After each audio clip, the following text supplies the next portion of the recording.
Hello Ruby, Sigrid and Agnes. This is the story of Ivy Cottage and I'm going to read it to you. For as long as Violet, there she is, can you see Violet? As long as Violet could remember, she has lived with Miss Biscuit in a big white house at the top of Primrose Hill. Miss Biscuit is the nanny there, and Violet Pickles is a doll, just like Rosie. A rag doll, except she's not an ordinary rag doll because she can write and talk and draw and dress up and has very definite ideas about how most things should be done, just like an ordinary little girl. Her eyes are blue and she wears glasses like Grandma. She has long brown hair, which is beautiful, and little freckles on her face when the sun comes out. Over the years, Violet and Miss Biscuit have looked after many children. Miss Biscuit would take them for long walks, prepare their lunch, and tuck them into bed at night and read them some bedtime stories. Violet would also give the children some good advice. She liked giving advice, but sometimes the children weren't happy to hear what she had to suggest. So Violet would say, "I'm only telling you this for your own good." And usually, though not always, she was right. It was a way of life that Violet loved, and she didn't think it would ever change. But one day, without warning, Miss Biscuit, who was getting quite old by then, decided to retire from her work as a nanny. They were having tea on the porch one day together, and Miss Biscuit told Violet they were moving from the town into the countryside. Violet nearly fell off her chair. At first she laughed and said, "Oh, don't be silly, Miss Biscuit. We've always lived in the town. What on earth would we do in the country?" Miss Biscuit put down her teacup and replied, "I have planned everything.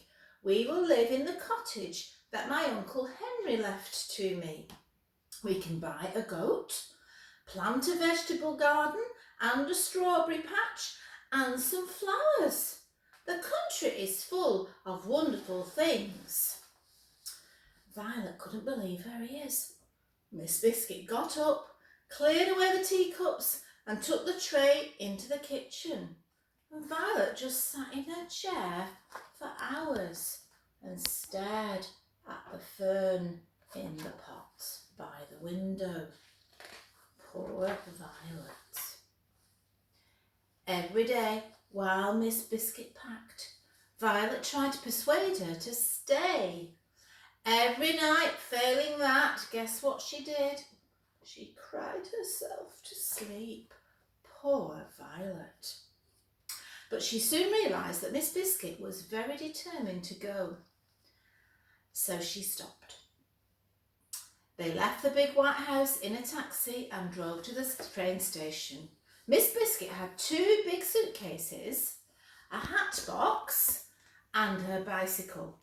Violet took a very small suitcase, her teddy bear and a picnic hamper, which contained all her favourite books, a paint set, a feather pillow, her blue blanket and a silk ribbon for fastening up her beautiful hair.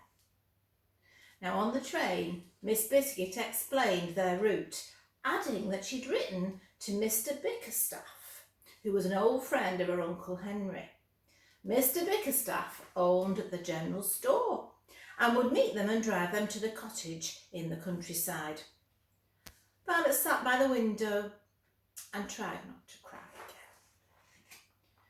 Eventually, Violet fell asleep. There she is, see, she's very tired and she's hugging her pet teddy, just like I'm hugging Rosie. But when she woke up, they'd arrived. They'd arrived at the station where they were getting off the train. She looked a little puzzled as they stepped onto the platform because there was no one there. "There's no one here," she said, and she was right. They waited patiently for over an hour. Finally, Miss Biscuit stood up. I think we'd better get to the cottage on our own, she said. But how will we know the way? Said Violet. Miss Biscuit smiled.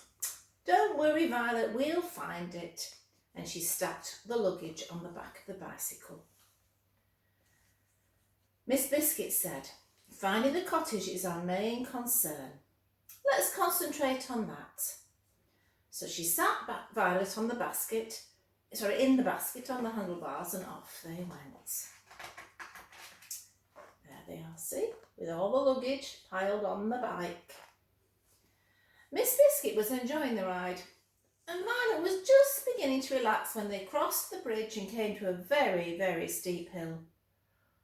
Down they went, ooh, faster and faster and faster.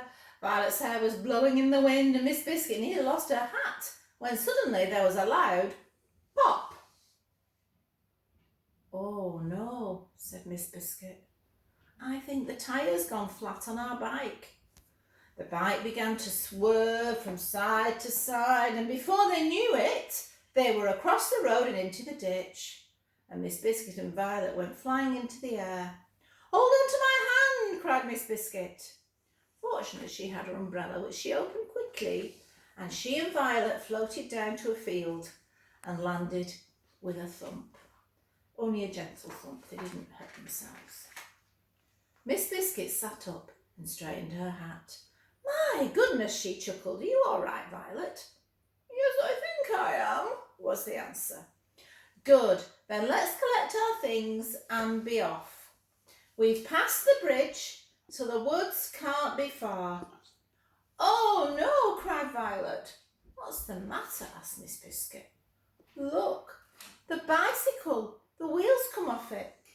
Miss Biscuit turned to look. Oh dear, well never mind, we'll just have to walk. Miss Biscuit stood up. Now Violet, try and remember, these little trials are sent to test us. They reached the woods at sunset and tried to hurry through while they still had some light. The sky grew darker until all they could see were the shadows in the trees and the darkness all around them. There they are, see, in the wood. And you might be able to spot something else in the trees. It goes, woo, woo, woo, woo, woo, woo. It's an owl, Miss Biscuit said. Don't be frightened. They continued quietly and listened to all the little sounds in the dark. Miss Biscuit stopped. I can hear the river, she said. See that stone fence? We've reached the other side of the woods. The cottage is up there on the hill. They opened the gate and hurried up through a narrow path. There it is. There's the gate. Oh, I can't believe it, cried Violet. We're here at last. Then she paused. But where's the cottage? I can't see anything but trees. Miss Biscuit shook her head.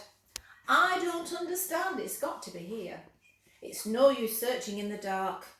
We'll have to sleep under my umbrella and have a look in the morning. Violet was horrified. Sleep on the ground, not in a comfy bed? Yes, replied Miss Biscuit. We've brought your blue blanket, so it won't be too bad. I can't think of anything worse than sleeping on the ground, cried Violet. And just at that moment, it began to rain. And I'll carry on telling you the story tomorrow.